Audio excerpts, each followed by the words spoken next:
references so that while we're talking about shit, I can figure out what. Oh, are we live? Hey, yeah. Hey, everybody. Welcome back to the 6th Round Post-Fight Show with me, Zane Simon, and my co-host, as always, Eddie Mercado. Welcome back, Eddie. Hey! That's right. I really should have stopped that. We are coming to y'all just from the conclusion of UFC Mexico City, Moreno versus Erceg, going down at the CDMX in Mexico City. And hey, a pretty fun card. Solid. Certainly, you missed last week's card. Did you catch up on the UFC London card after the fact? Yeah, and remember I told you there was going to be a lot of finishes? Yeah. And there were a lot of upsets, too. In London, there weren't a lot of finishes. It was a terrible card. There were Maybe that was the one before that. There were 4 submissions on that card.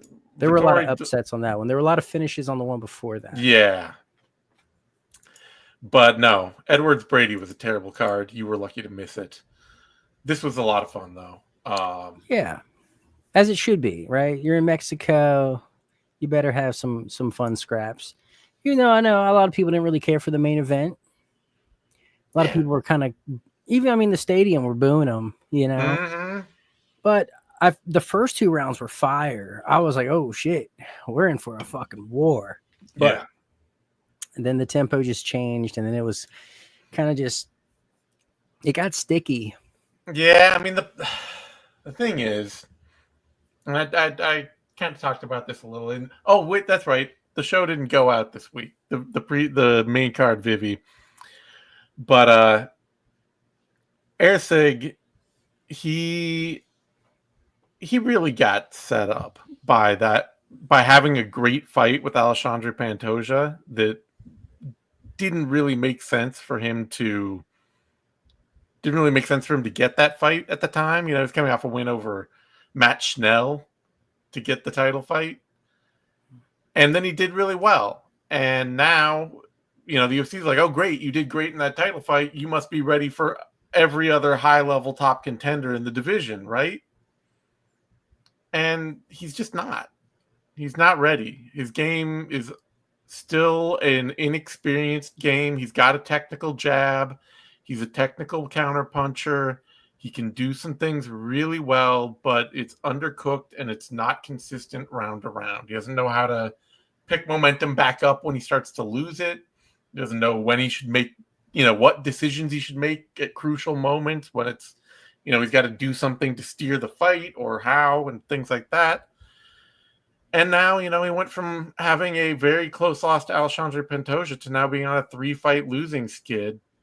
And there's no shame in the people he lost to. No shame in it. But you got to wonder, if you're his coaches and you're his team, like, at what point is this going to start killing his confidence? Well, that is a big thing. But I have a solution for that. But we'll talk about that later on. I have a little plan for him. Fair enough. But it's good to see Moreno win in Mexico City. Yeah, no, it's great to see Moreno win in Mexico City. It's great to see him, too. Like, he got into 2nd or 3rd round, more or less. He got into his Royval stage from that second Royval fight, where it's just like, I don't need a jab. I can just throw the biggest, loopingest right hands in the world has ever seen and win only off that, right? And that's when Erceg started winning the fight. And it was good to see him kind of claw that back and calm down and be like, okay, no, I need to get back to being busy, being on the front foot, pressuring, getting my jab going, And credit to his coaches, really chewed him out and course corrected that. So shout out to them. I think he's in a good camp. Yeah. They do a lot of good work there. Neither fighter really gassed, though. The altitude didn't seem to be a big factor tonight. I'm not sure if that's like a lack of USADA or people just properly getting ready for the elevation or what. They booked 2 middleweight fights, and one of them fell off the card because they got sick. That helps a lot. True. If and the other one, like the best way to deal with the altitude is to finish early. Don't see a round 2. And you're good. Yep. So this was a fun card. It did not feel like a cardio hit. It did not feel like a altitude hit card, and it was it was a decent one. It wasn't Moreno Erceg wasn't the like I said, it wasn't, as you say, it wasn't the fan main event. It wasn't the main event that everybody was excited about going in, but it's a good showing for Moreno. It's good to see him staying at the top of the division and getting himself back on track after that pair of hard split decision losses. That's kind of the other reason I didn't like the fight going in is like, I still don't really want to see Moreno Pantoja 4. No, you don't do that. No. No. You ready for the landscape breakdown, Zane? Yes. Give me the landscape breakdown. Here's the landscape breakdown. Manel Kopp should be fighting Pantoja. Yes. No ifs, ands, or buts about it. That's the fight to make. Moreno, he should fight Joshua Van. That would be fun. That would be a scrap. Van might not be ready for it, but I don't care. Moreno, I want to see him fight different people. Yeah, I mean, I would say probably, to me, like maybe Temerov before Van, just because Temerov's more experienced. He may not be as good a fighter long term, but he is a top level athlete, and he is in his prime right now, whatever that prime might look like. But yeah, I hear what you're saying. Temerov, Van, those kind of next up and comers. That kind of fight is you want to see Moreno in something like that. I don't need to see him fight Brandon Royval again. I don't need to see him fight Alexandre Pantoja again. And I think Van's the fight to make. And even if Van loses, he's so young that it would just be a real big learning moment for him that he can easily bounce back from. I think it's the healthier fight for both of them. Yeah. You ready for my Erceg matchup? All right. Give me the Erceg matchup. Kevin Borjas. Oh. Let those two go out there and just box it up. You know? I mean, that is the kind of step back he needs. So I'm up for it. I also, somebody else is noting here, Play Voltage. UFC did re-sign Horiguchi. They could do Moreno Horiguchi right now. And I would love to see that. That's sexy. That's a good one. I would also love to see like Erceg versus Tim Elliott or Tajir Ulanbekov or, Kai Asakura even. True. Like just anybody in or around that the bottom, 10 through 15 or right in there, 10 through 15, a lower level end of the rankings fight. Just not, don't turn around and put him in there with Royval or with Albazi or with Top or something like that next. No. Don't keep bouncing him in against the elite because it's just clear at this point he needs that step down. And like I say, if I'm his team, I'm looking at like, for the sake of my fighters' confidence, you need to give them a fight where they get to feel like they know how to win again. That's why I think Borjas is the good matchup because it would be fun as a motherfucker. Sure.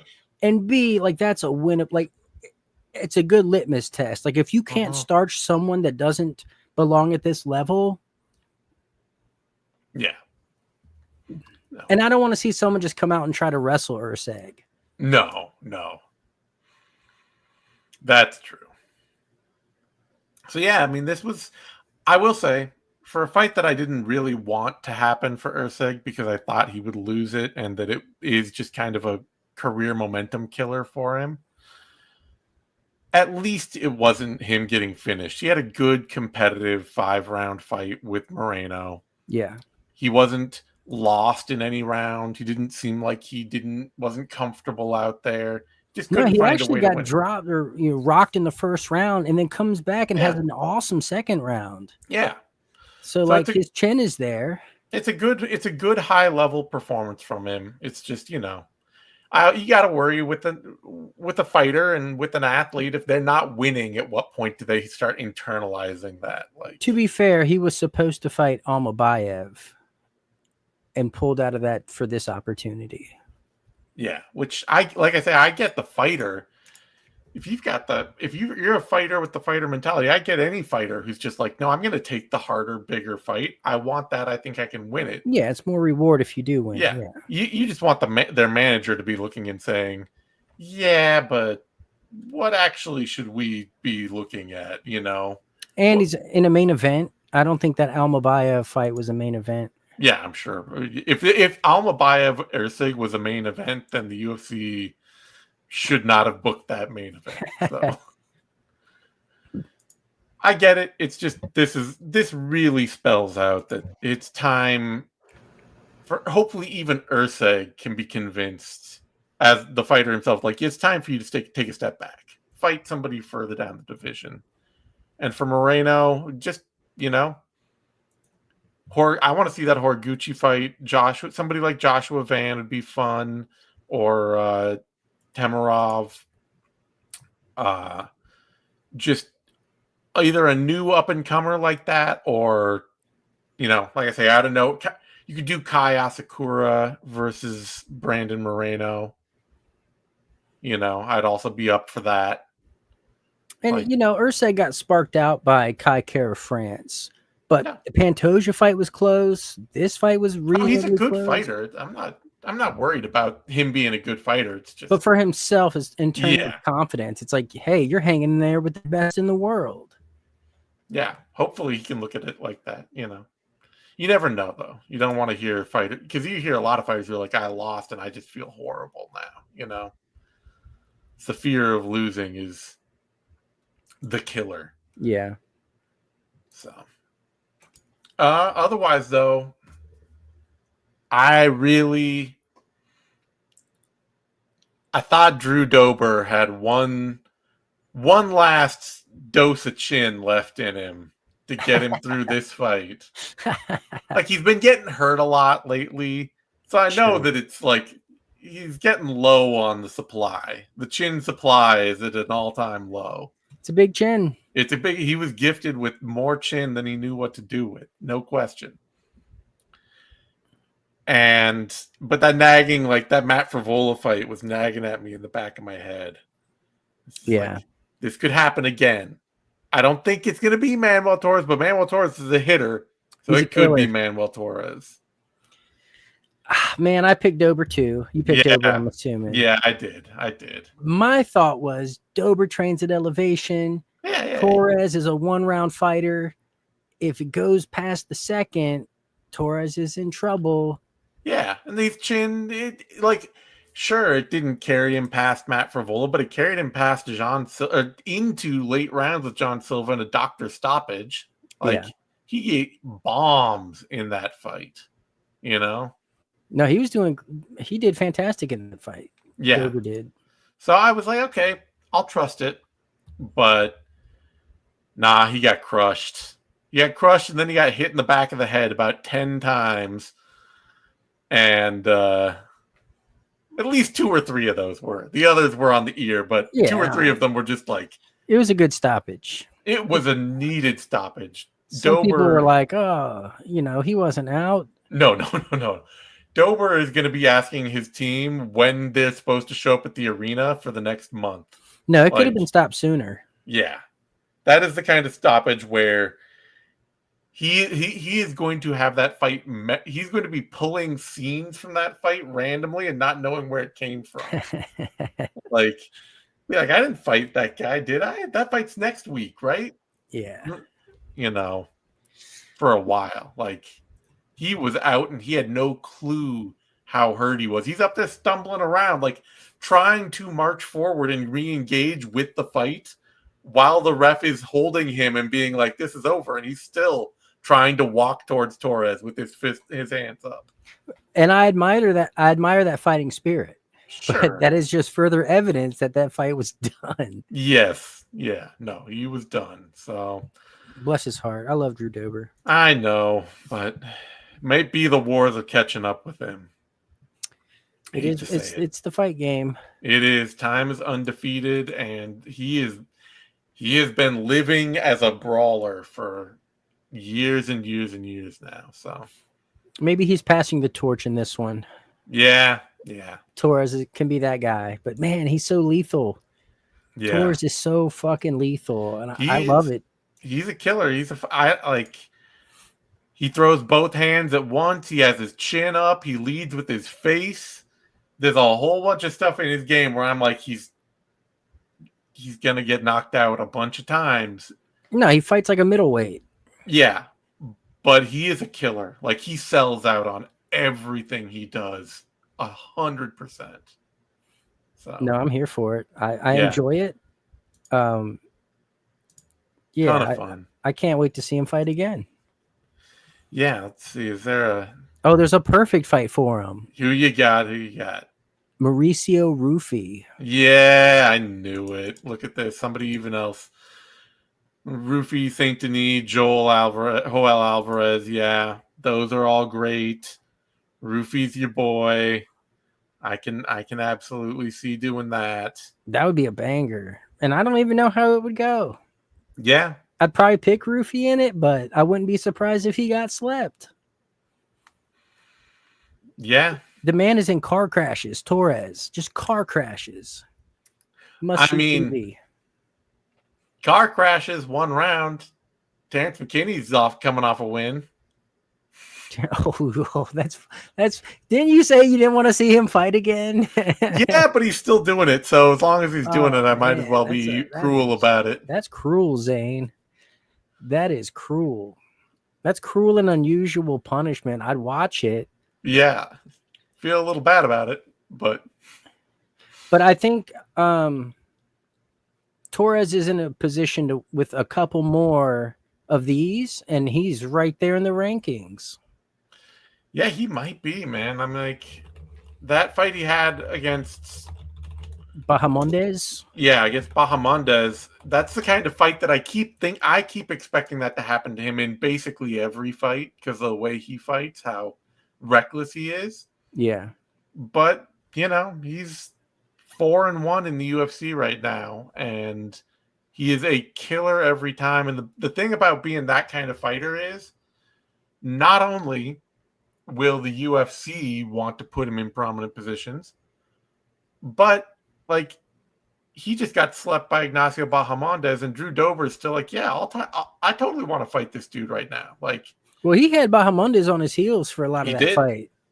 He did, but Bahamondes is that dude. Yeah, I think he's a fighter that other guys who love to scrap will sign up to fight. Because it'll get him scared.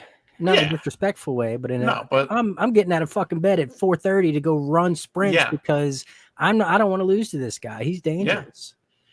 Yeah, you hear a lot of fighters talk about how they love that kind of motivation. They don't love I think this guy's gonna lay on me for 3 rounds. Yeah, motivation. Yeah, I'm getting high on Torres, man. He's slowly winning me over. The technical analyst in me bulks at it every time. But the freak show lover in me is like, hell yeah. Yeah. Freak show, baby. He's a lot of fun. All right. That brings us to a flyweight fight. Edgar Chairez, CJ Vergara. And Chairez, he's a dude that I thought he was just kind of janky when he first got to the UFC and fun, but whatever. And he's pretty clearly winning me over as a guy who finishes fights at flyweight, which is impressive. Yeah. He's got some Pereira in him. Mm-hmm. And I'm not saying he's like a world-class kickboxer or anything like that, but just something about like the function over form. And the bald-headed, stone-faced look. Yeah, I guess. Sure. A little, and I think he said Chama even in his post-fight speech. Chama. But just the way he it's like he's gonna do what he's gonna do. Yeah. I like it. He throws long, straight punches as a flyweight. That's really dangerous in that division full of short dudes who have to be in tight, like be able to be out there at range and kill somebody with a 1-2. And then he's always willing to go for a submission and do it aggressively, sometimes to his detriment, but worked out it's here. It's like Diego Lopez. It's going to be fun.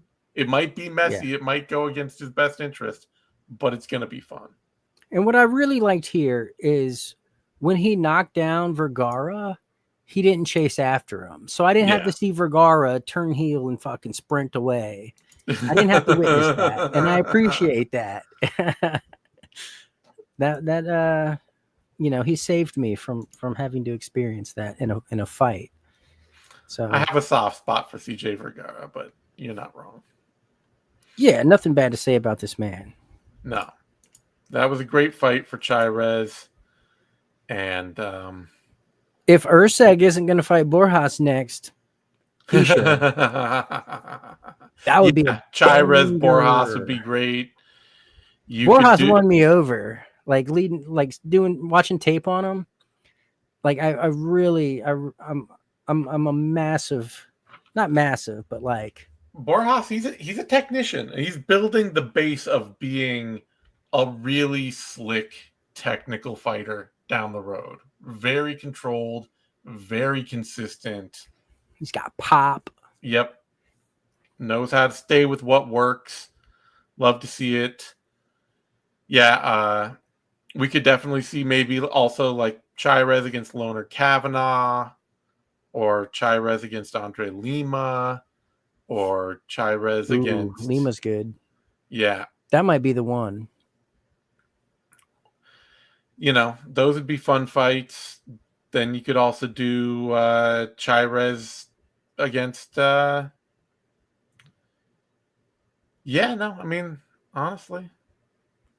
I think Lima's the way to go. Yeah. If not Boros. I hate matching guys up off the same card. Yeah, but anyone who's down to bang and has hands like that, I want to see fight each other. And that's true. Really the whole precipice of me saying Erceg versus Boros is because I want to see him just throw hands. I want to see that small glove boxing. No, Peruvians are. So my Muay Thai coach, Harvey Grassi, shout out to him. He's Peruvian, and that man's got some fucking pop. And then, he's a little older now, but he still fucking cracks. We did this thing where, on the birthday, everyone kicks you in the leg. He kicked me in my fucking leg, and it wasn't fast or anything, but it was fucking heavy. Yeah. And I'm not even kidding. 2 weeks. That shit hurt for 2 weeks. There's something in that Peruvian water. I don't know what it is, but they're fucking. Yeah, the thing is, like, I've been scouting fighters around the world for a while, and you go back 8 or 10 years, and they had just started developing some promotions like Sparta MMA and like a couple others that I can't remember the name of right now. Is your typical MMA promotion names. And the thing is that like those promotions are still going, and they run cards every week, and it is a high density of people competing, getting a lot of consistent work. And you're going to start seeing fighters rise out of that consistently. And that's what you see with somebody like Boros. Is like, you can't be putting on that many cards with that amount of buy-in that they have there clearly without ending up getting something out of it. Yeah. So. Even like his, we got so many fights before we get to his, but like just him getting picked on the Contender Series, like the way he won that fight, just someone laying on him and just being like, nah, dude, I'm going to fucking put some hands on you. Mm-hmm. I'm a fan. Yeah, he's a fun fighter. All right. That gets us to a bantamweight bout. Raul Rosas Jr., Vince Morales. Somebody asked me ahead of time to give my picks because our Vivi got 8 by Skype this week. And so, like, give me your main card picks. And can you give me like how much 1 to 5, how certain you are they're gonna win? And the only fighter on this whole card above a 3, it was a 5, really, was Raul Rosas Jr. Not because Yeah. I'm super hyped on Raul Rosas Jr., but this was such an obvious setup fight for him to win.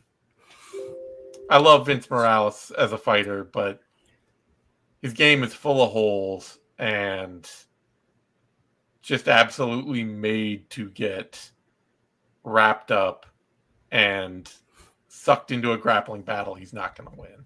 I had 2 of those guys. One was Raul Rosas Jr. and the other was the David Martinez guy. I had 0 doubts. That Simon guy, he's like, not good. No, good. Out for a while. Just, I think I gave Martinez a 3 just because I was less enamored. Like, the matchup was less. I don't know. The Morales fight, I just knew. I was like, I know Morales can't win this fight. I wish he could. Morales almost won. He came close. That submission position he was in, it is like a lesser man would have tapped. It is some crafty, catch you in the gym, never works in the cage kind of position. Like, it is a funk submission that he's going for. He had a good squeeze on Raul Rosas, but you could see he couldn't get the torque to get it any tighter than almost on. Well, that's because Rosas knew what he was doing because he's a phenomenal grappler. Yeah, and in a really good fight, a lot of good fighters know what they're doing. I mean, I like Vince Morales a lot, but I don't. He loves going for that, but 91% of the bets were on Rosas, and 90% of the bets were on Martinez. Yeah. So it seemed like those 2 were the ones everyone was like, okay, the other guy has 0 shot here. Yeah. That was. Well, I think Vince put up a valiant effort. He did. No, he's a really tough vet and a really solid fighter. He's got a game that's not built to win at this level. He's not a great defensive wrestler. He lets fighters lead exchanges and be on the front foot. He focuses a lot on headhunting boxing, where the game, basically any kind of opponent with any kind of advantage can kind of take the fight away from him. I know if Rosas wasn't such a damn good grappler, he would have got submitted. Sure. That Doris was nasty, despite what you say about the torque and this, that, and the third. That was nasty. And Rosas played it perfectly. He did. And that's not easy to do. Rosas didn't do it good. I'm just saying that, it didn't work on Elijah Smith Jr. either. I enjoyed this fight, though. I enjoyed the fight. We got a lot of fun scrambles, a lot of grappling battles. Like, it was really high level. And what I really liked from Rosas was the way he stayed on the back with only 1 hook in, and he would use his instep to hook the ankle of Morales. Like, that is some. You see a lot of guys when they only have 1 hook in, they get lazy, like their hips get lazy, and they just try to hold on. But Rosas is excellent at scooting out and getting back onto the back. I don't think he really ever got 2 hooks in for more than like 3 seconds. Like, if it were a jiu-jitsu match, he would have not gotten the 4 points for taking the back. But damn it. Yeah, he is a masterful back taker. Whatever, no matter how annoying, and my God, I really look, I don't wish death on anyone. That's just extreme. But if he could have a horrible accident that takes away his ability to speak ever again, so that I never had to hear that chihuihuis thing. Oh, come on, Zane. They played it like 15 times going into his fight with that promo. It's just like, it's like somebody putting it's that scene in John Wick where he puts the pencil in the guy's ear and then like slams it. I hate it. And I feel so old hating it because I know that is an old man thing to do. But it is just so annoying. Skibbity toilet? Yes. Are you hip to the skibbity toilet? Yes. Stop, please. It's a new age, man. It is a new age. It's like they're trying to, it's like his chama. I know, but As somebody in our live chat noted, it's the Virgin Chihuahuas versus the Chad Chama. There you go. And I can't. I hate it, and it makes me feel bad for hating it because then I'm like, look, he's a good fighter. He's a great back take. He is an artist with a back take. He's a kid. True master. He's a kid. But he's an annoying ass fucking zoomer. And my God. If ever anything ever made me feel like an old man. Have you ever heard him talk? I mean, I would say, have I ever heard him talk without saying chihuahuas as well? No. Chihuahuas is fine. Let him just say chihuahuas. He doesn't even need to speak. Just say chihuahuas. Go for it. Like that. Yeah. I'm fine with it. Quit raining on his parade, Zane. You grumpy old man, you. I am. You Walter Matthau on his cake. Yes. I am in pure Walter Matthau territory. He does need to step up, though, as one of our readers or listeners noted. His striking's not that good. It is not. He is Ben Askren with speed. That is in youth. Speed and youth. But otherwise, he is, even down to the hair, he is Ben Askren out there. That is the guy he is. He is not a good striker. He does not have a natural feel for it. But he's fast and dynamic enough to just being willing to sell out on stuff with his speed. People have to think about it at the very least. Yeah, and he's young. He's got time to maybe develop something potent on the feet. Sure. What weight class is Chase Hooper? He's a lightweight. Yeah. Damn. Because that would be fun as a bitch. It would be. It would. They can do a UFC Invitational. Chase Hooper. Raul That'd be great. Rosas. That would be fantastic. Otherwise, I only want to see him face grapplers, though. Other grapplers. That's it. I mean, but he could fight like Peyton Talbot. Wow. Oh, man. I have two ways to feel about that. Either like this guy's going to get fucking sparked out by Peyton Talbot, or I'm going to have to watch Peyton Talbot get fucking wrestle fucked for 3 rounds. The world demands answers. Interesting. Yeah. Otherwise, you do a fight like Muin Gafarov or, I don't know. Who else is in there? I mean, you could, if you really want to set him up and see if he's got what it takes. If the UFC wants to rush him, they could put him in with Ricky Simone. I don't think that's rushing him. That's probably actually appropriate. Who did he just spark out? Simone just killed Javid Basharat. Oh, yeah. Yeah, because, I mean, taking down Simone is not the easiest thing in the world. No. And the man can crack. Yeah. I don't hate that. Yeah. I don't hate it. It could be workable. Because it's not going to be, I mean, we'll see if he can finagle the Paddy Pimblett out there. And, you just picking just the right matchups all the way up. Maybe his next fight would be against, Davy Grant is booked, but that would be Yeah, he's about to fight. That would be a pretty right matchup. Or who did Charles Jourdain just got a win over Victor Henry? So you could do Charles Jourdain versus Raul Rosas. Yeah, guys that'll jump the guillotine. There you go. Yeah. So, but you can't deny. No matter how annoying I find him, I can't deny the talent. The talent's there. All right. That brings us to a bantamweight fight: David Martinez, Simon Oliveira, and this was. This is what you want to see. I'm a lot higher on David Martinez as a prospect after this. I really came in. I liked his counterpunching. I like the fact that if you give him space as a counterpuncher, he throws shit that makes you have to not give him space and walk into those counters. You know, he'll get wild with the spinning kicks and throw some really nice, fast power shots that make you have to then be like, okay, well, maybe I do want to go after this guy and not sit there and let him do his thing. And this is exactly what a really good prospect like Martinez should do against somebody like Simon Oliveira.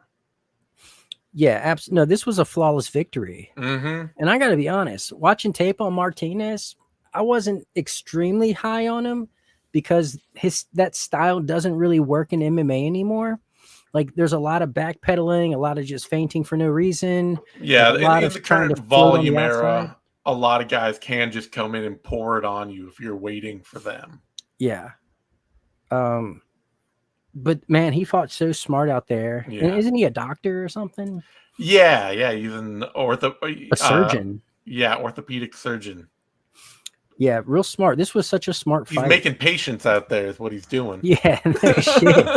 It's like that. I'll see you later at the hospital, man. That commercial where the guy goes out and paints those concrete spheres as soccer balls so people would go and kick them, and then like his whole office was full of people who kicked the soccer ball. That's this guy. Yeah. No, this was a brilliant performance though. You know, he was measured, landing on the outside, hit that beautiful pull too, and that knee was just explosive. Yeah. This was a intelligent fight, good fight from a prospect. Got me even higher. Actually, high. I wasn't even high on him going in. I just felt like this matchup was such a gimme. Yeah, because Simon is just not it. Not it. I don't even know why. I don't know why he's still on the roster. I guess that's the never expiring contracts. Yeah, his contract. They don't cut that many fighters anymore while they're still under contract. So if he still had a fight left, they were probably just willing to wait around and give it to him when he was ready to go again. My only problem here is they called this a TKO. This was not a TKO. That dude went out. Yeah. He went unconscious. Yeah. That's a KO. I hate the TKO designation is really broken because the way it's supposed to work is a knockout is when you are incapable of defending yourself, and a TKO is when you are capable of defending yourself, but you can no longer fight back. So a TKO is like you're up against the fence and you're like this, and you're still kind of moving, or you're like kind of capable, or you get dropped and you're kind of like this, but you're clearly kind of spacey, and like the ref thinks that's a TKO. A knockout is when, like, if you're turtled up and you're done, that's a knockout. My interpretation is if you go unconscious, KO. Yeah. Otherwise, TKO. Okay. Period. Like, that's it. That's easy enough. But either way, this was a knockout. Yeah. And hey, give David Martinez Alexandre Topuria. Ooh, that fight might suck. Not because of Martinez, or maybe because his willingness to back himself up. Yeah, maybe. I don't hate it. Sure. Yeah, I mean, you could do that, or Elijah Smith that we mentioned. I don't know what to do with either of them, so put him in against Carlos Vera, the guy who knocked out Musasa the other week with the flashy head kick. Just some other newcomer coming off a good win. Yeah, sure. Martinez looked solid, though. It was a good fight. Yeah, against someone that didn't belong in the UFC. Yeah. Oh, we've also got a suggestion here of Rosas should fight Mario Batista. Here's the thing. Yes. I like watching Rosas grapple. I do not fucking enjoy Bautista grappling in the least bit. And for that, I'm out. All right. I don't want to miss a Rosas fight. And I swear to God, I will not watch Bautista fight his next fight. I'm not going to do it. I will turn the TV off. I'm not going to do it. All right. This is the moment you've been waiting for, though. Kevin Borjas Ronaldo Rodriguez, and great fight from Boros. I really thought I picked Rodriguez on a very thin margin with no confidence. I was like, man, Rodriguez is going to go out there and he's going to get fucked up in the first round because he always just pressures with empty offense and with empty aggression out of the gate, just walks in on people and it's just like, I'm going to mean mug you to death with those horribly terrifying lips and teeth of his that are like way too big for any human head. It's getting personal, Zane. I'm sorry. But no, I like him. I like Rodriguez. But I was like, he's going to get hurt out of the gate. And as he does.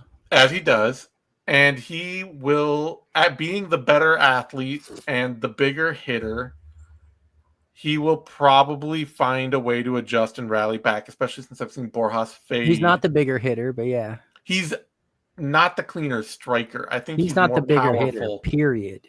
I think he's more powerful naturally. Boros I think you're wrong. I don't think Boros pure punching power.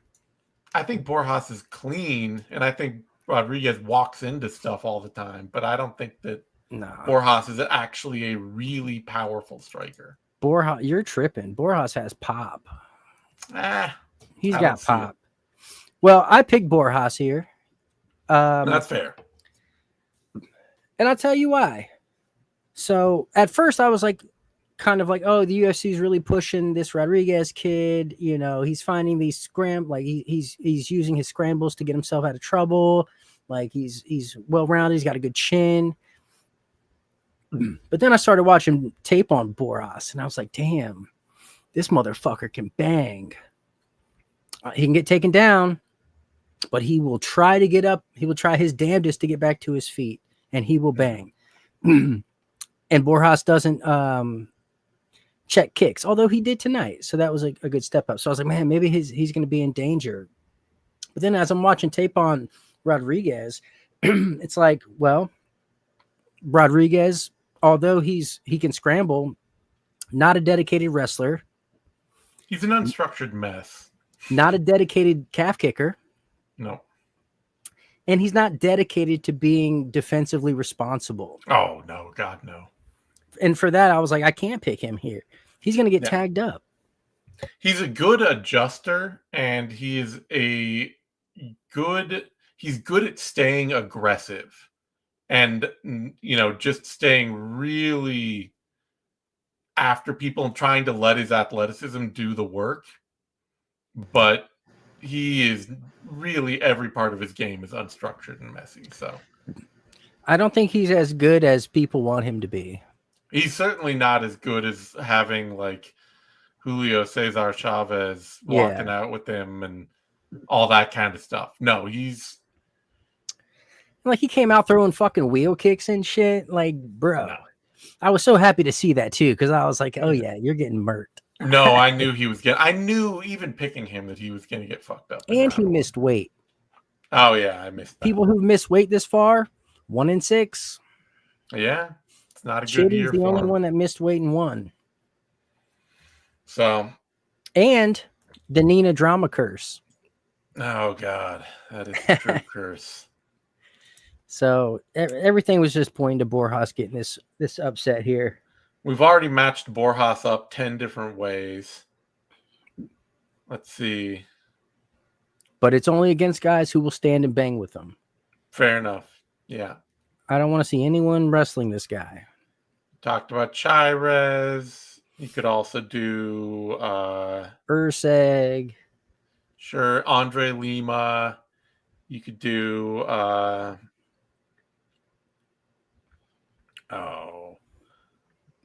Jose Ochoa, although Ochoa is coming off a loss. I think Boros is one of the hardest hitting 125ers. I think you're tripping, Zane. I think he's a pretty good technician, and he's slick. And I think the two guys he's fought that he's hurt, Van and Rodriguez, start out notably cold, walking into punches. He's hurting everybody he fights. Well, he's only fought bums other than those two. Well, he's He's trying to not be a bum himself. I like him. I just don't think I don't think you put him in there against elite competition. I don't think he's going to No, I mean, Erceg's the only exception. That's just to give Erceg a big step down in competition, and it would be fun. But the man has hands. No, he's really a good slick technician. Being slick, being fast and straight with your punches, you are going to hurt people. That kind of power, a certain amount of power does come just with form. A certain amount, sure. Yeah. But you got to also have that it factor. Yeah. And he's got it. I think he probably has power in the same way that Steve Erceg has power. And they're really trying to sell Erceg as a killer. But, you compare, Erceg's power to, Manel Cop. And Erceg doesn't have that. That's, right. But, and that's Manel, his power isn't necessarily coming from his form. He's just got that horsepower. He's just got it. Yeah. Erceg has form, and he can create some good pop off of it. And I think Boros has that. All right. Boros for president. Yeah, you're president of the Boros fan club over there. All right. On that note, getting down into the prelims, middleweight, Ateba Gautier against Jose Daniel Medina. And, man, look, I am all for equal opportunity and giving everybody a chance and all of that. But Jose Medina is not your only two defining characteristics as a fighter cannot be toughness and takes punches. But he's happy when he's taking punches. Sure he is, but this fight was really only defined by at what point the ref had decided this man had been punched enough. I will say, this is the best physically Medina has ever looked. He seems to be getting in shape. Sure. Still looked like he was made out of couch leather, but that's... But if you watch his other fights, he's I know. Heavy set. Yeah. He's from Bolivia, which is I don't know, it's elevation. So if this fight went long, maybe he could have Homer Simpsoned his way through this. No. I didn't pick him. No, God, no. Why would you? The fact that he's credited with landing 17 strikes, that feels wrong to me. No, he landed him with his face. Yeah. Every time his face hit Gautier's fist, that counted as a Medina strike. Yeah. Yeah. Oh, by the way, my picks are on my Instagram at the Eddie Mercado. If anybody wants my picks. But I will say, given all of that, and given that this was a fight that Gautier, I would have picked as confidently as I picked Raul Rosas, except that Gautier doesn't really seem like he knows how to do MMA. He just knows how to kickbox. I will say, given all that, Gautier looked really good in this fight. He looked scary. I really liked what I saw. Not only did he look scary, but he didn't smother his work once. No, you're right. He was really controlled. Yeah, he didn't fall into the clinch. He didn't go for some useless takedown he didn't need. He just hit Medina really hard and then stood in front of Medina and kept hitting him really hard. And the fact that Medina is so fucking tough. Yeah. Right? We've seen him take punishment and not go away. For Gautier to come out there and blitz him in the first round and smoke check him, you really have to appreciate the power. Yeah. No, I mean, I love what we're seeing out of Gautier, and the fact that I think he's only 22. And I didn't, as I think as Caposa said on Twitter, I didn't think they were allowed to make middleweight prospects that young. You never see a middleweight prospect younger than 25. And so him having that kind of power and an willingness to control his spacing to that degree. There's, No, he's going to catch bodies. Yeah, and he's working now with what's his name? Up in Manchester, top team. Damn it. They talked about it on the broadcast. Someone really good. Lerone Murphy. He's working with Lerone Murphy. And Murphy is well-rounded, sometimes even to a fault. So, great wrestler, great grappler. That seems like a good pairing that might be able to give Gautier a lot to build on. He's going to fuck some people up. He is.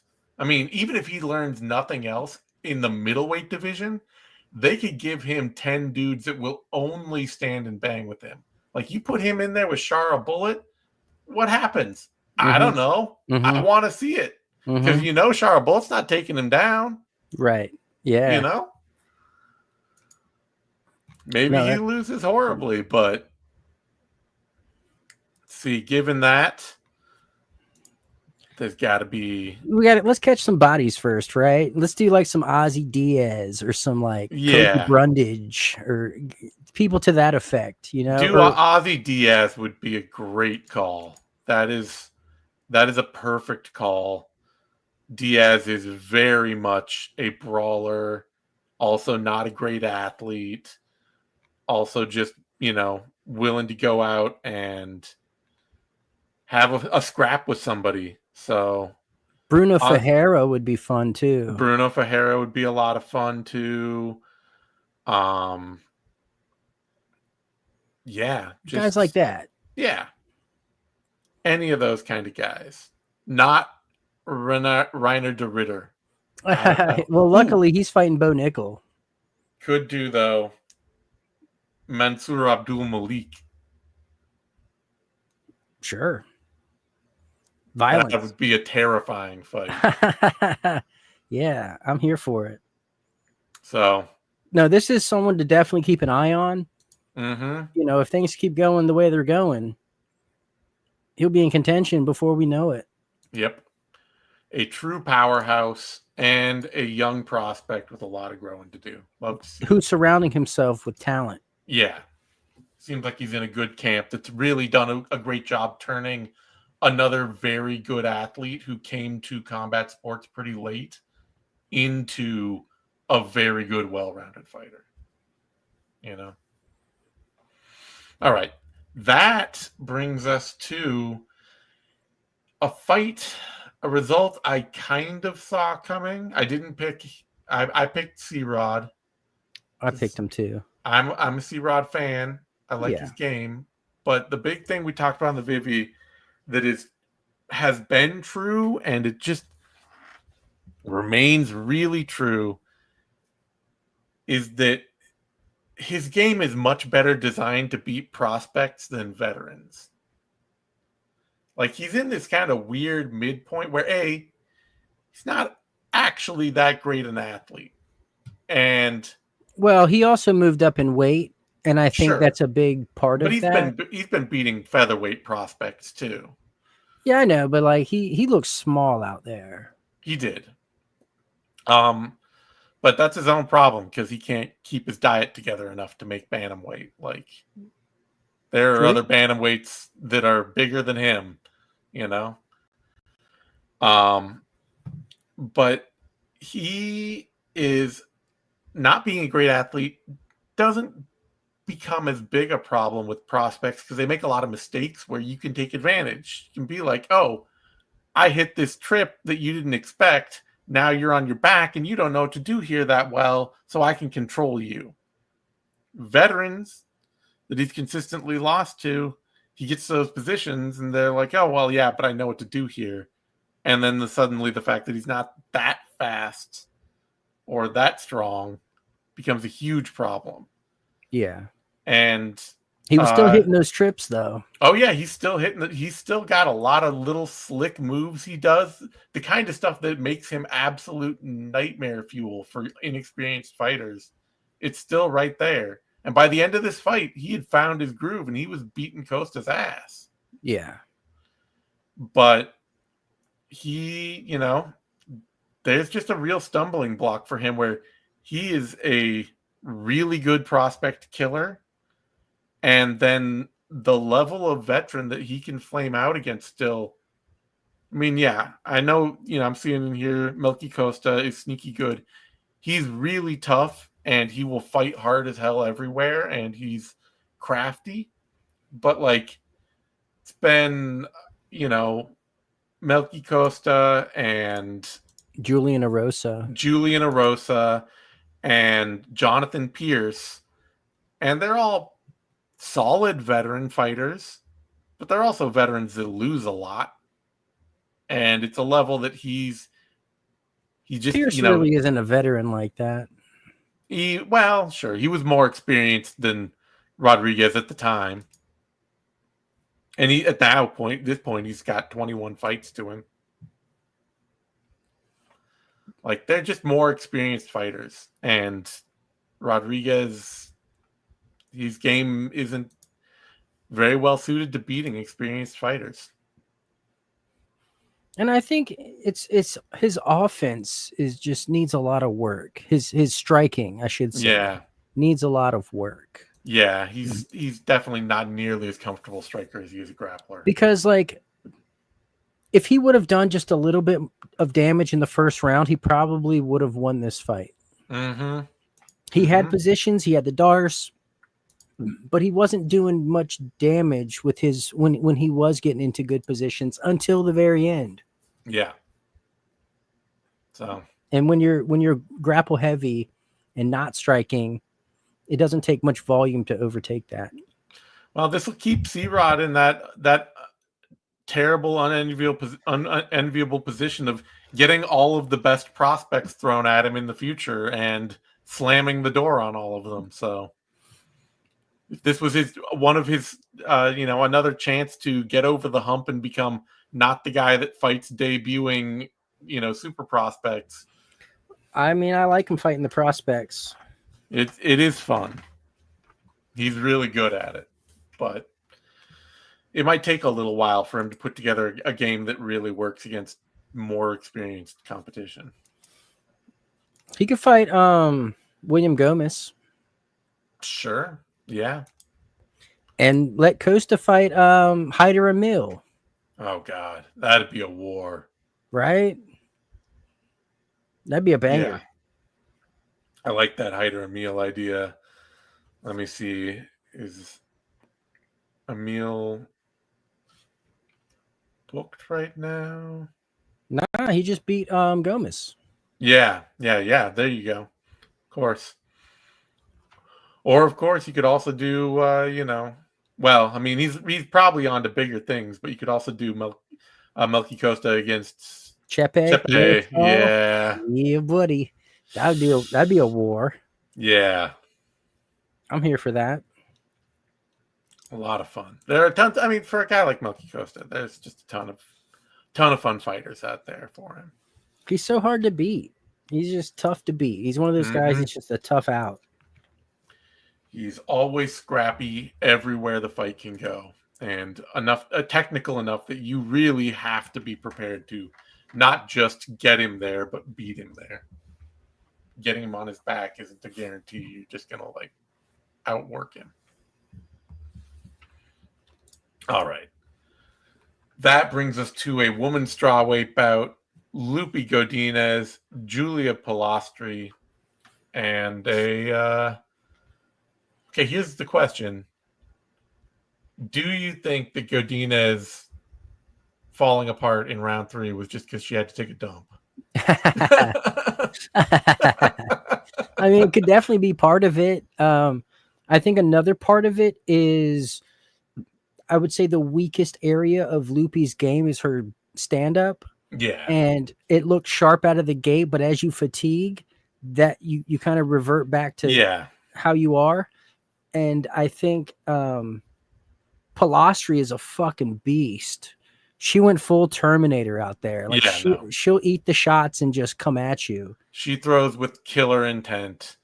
And I think she was just Pastri was throwing caution to the wind and going for it and trying to get a finish.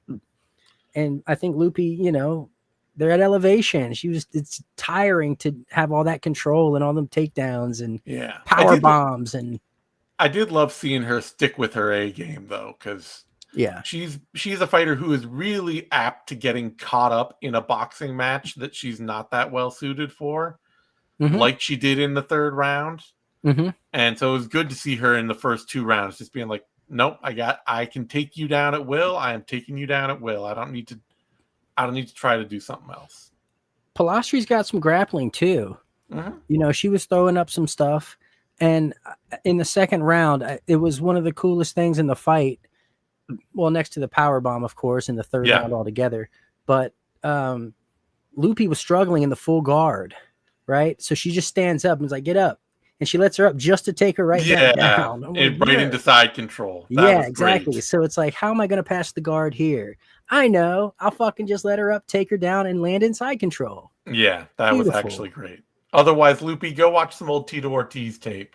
He now that 12-6s are legal, hell yeah. Yeah. You grab your own shit like this and fall on them. Yeah. And Tito, he may not have been the expert at brain thinking, but the man was the expert at get ground and pound from the full guard. Absolute beast at it. Yeah. It's a lost art. It is, because it's a dangerous place to be. Yeah. Especially like look at what happened to Jalen Turner. The guard is a dangerous place to be. But solid win for Godinez. Not, a stock raising win at all, but she got a win she needed to get. It got her momentum going again. Got her out of the losing streak. Got her out of the losing streak. Let's see.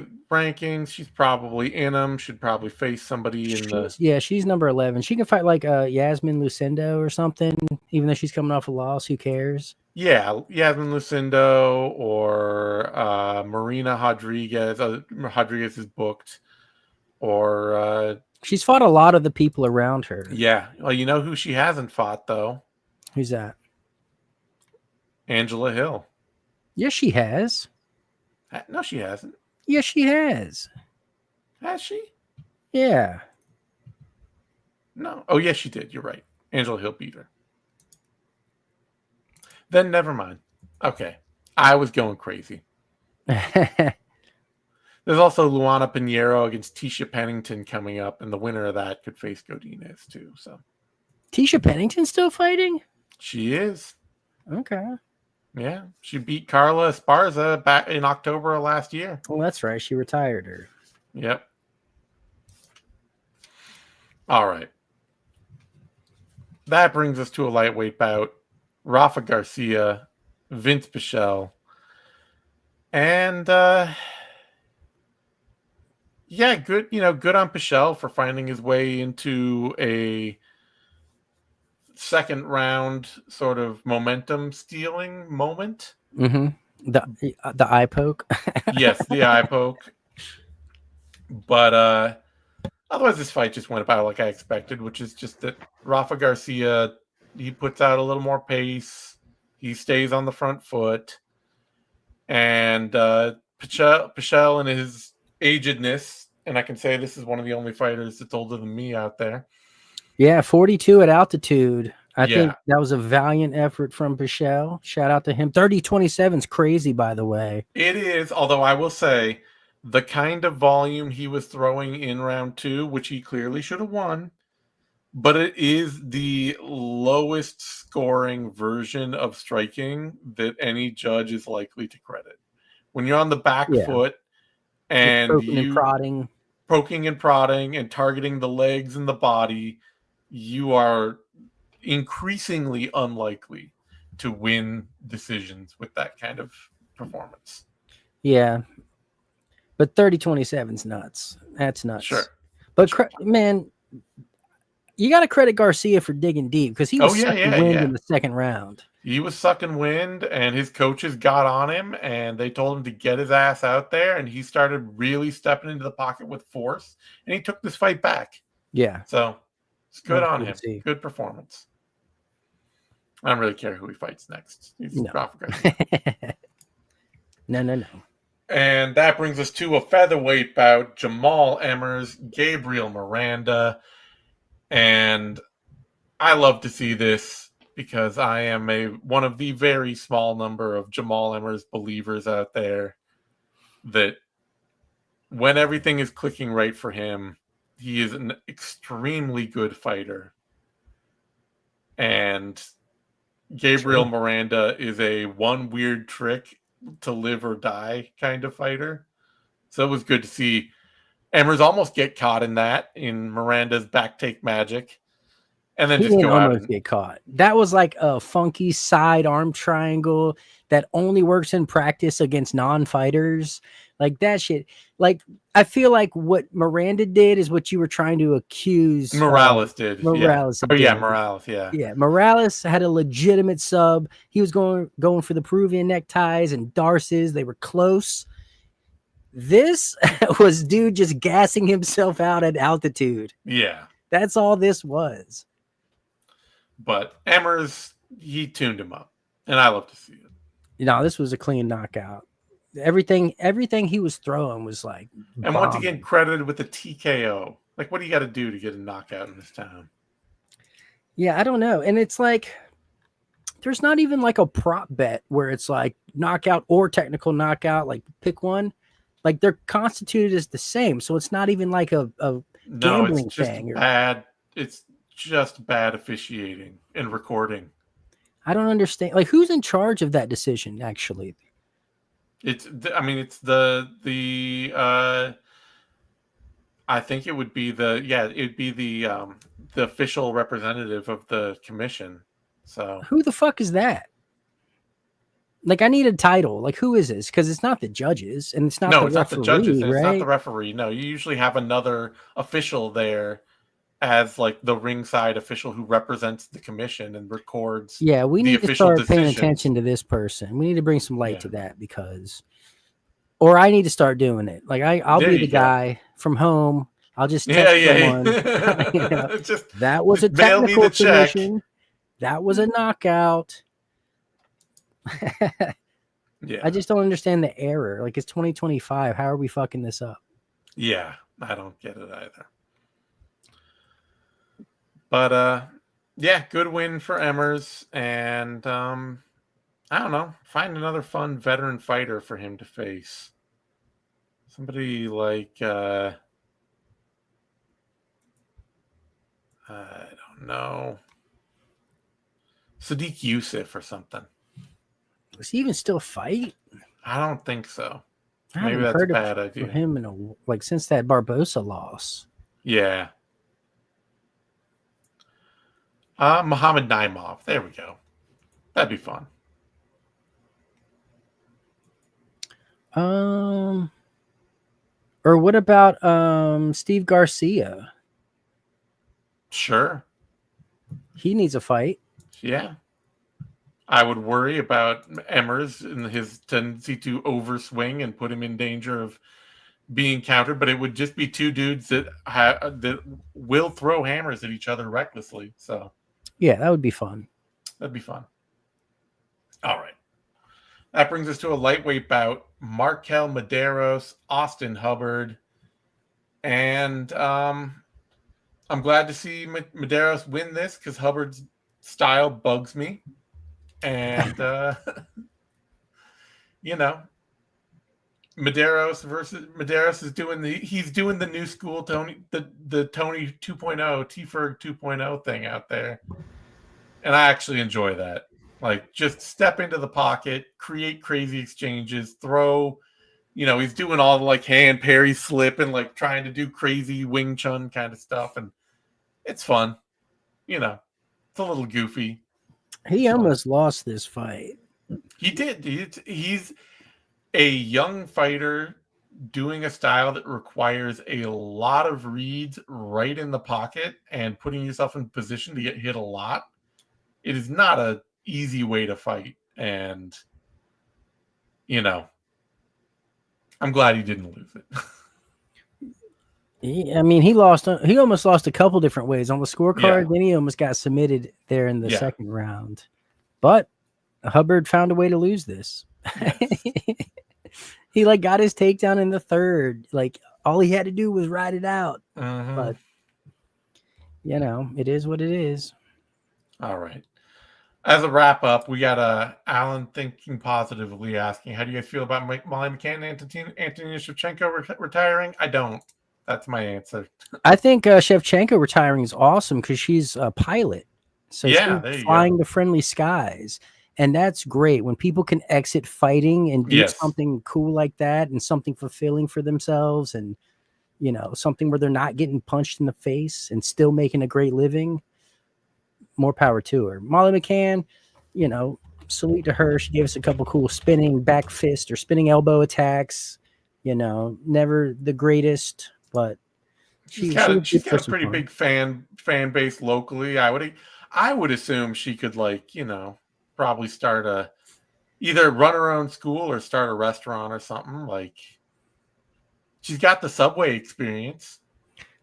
Yeah, get her like she needs her own liquor or something. You know what I There you mean? go. No, she's But like Meatball Molly, a pasta place, clearly. she could do like some influencer or something or another. I'm glad she Yeah. called it. I'm glad she called it quits. Like knowing she seems self-aware. Oh, we've got an update. Alan Thing Positive says, "Thanks, guys. She owns a restaurant and a bakery. See that? Fantastic. Fantastic. That is exactly what I would expect." So. No, I encourage more people to hang it up when it's time to hang it up before you have others being like, all right, can you please stop because I love you and I don't want to see you take this punishment anymore. So yeah. All right. On that note, you can find me on Twitter at @ZaneSimon and on Substack at Zane Simon and on Blue Sky at Zane Simon. And you can find Eddie at the Eddie Mercado on all platforms where he exists. Everywhere. So thanks everyone for tuning in. Hit subscribe down below. Go down and go through to our Substack. Subscribe there to the show. Help us out. Throw us a few bucks. I know we're doing this for free, but every little bit helps. And keep us going. Thanks everyone for tuning in, and we'll see you next time. And if you are a subscriber, we'll have a little bit of bonus content. So stay tuned or drop in and find that later. It'll be coming up on the Substack later tonight. It gets raunchy, folks. That's right. Steamy.